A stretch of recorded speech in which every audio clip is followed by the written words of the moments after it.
honestly, what do you expect? It's a Chevy. What's going on, everybody? Logan here for a new video, and today I'm going to be talking about the brand new mid-engine Corvette. It was actually spied. People took pictures of it, broken down at a gas station. Now, yes, this is just a prototype, and it's good that they're working out these kinks right now versus when it goes into production. But we can tell a few things by this. For one, we absolutely know it's the mid-engine Corvette because you can see the engineer pop the hood, and that's just storage space.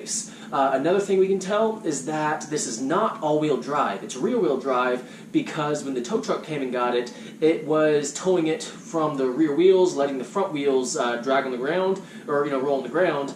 And all that means is that it's not all-wheel drive. So that's some kind of cool news. Now I know this is such a small detail, but this also tells us that the battery is going to be located in the front in the storage compartment because the engineer was trying to disconnect and connect the battery, seeing if that would fix it. It didn't, so they went ahead and pulled a car cover over it until the tow truck driver was able to come and take it on away. And the styling of this, I really do like. I mean, yeah, I'm not a Chevy guy, but all the curves and everything, I mean, I'm just a big fan of it. I mean, yeah, it's kind of humorous that it's breaking down. I mean, especially after last year when the GM executive crashed the Corvette at the, it was the brand new ZR1. He crashed it at an Indy race or something like that.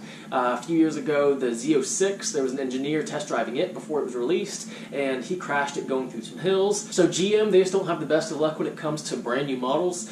Still, the mid-engine Corvette's going to be awesome. I can't wait to see what the official numbers are, how quick it's going to be, and the official styling of it. So I'm still excited for it. So Chevy boys, you gotta take this L today. I mean, it's humorous, but you gotta take the L. Let me know what y'all think of the mid-engine Corvette down below. Like I said, I'm excited for it. What do y'all think? But guys, I really do hope you enjoyed this video. If you did, please like and please subscribe. And as always, have a great day.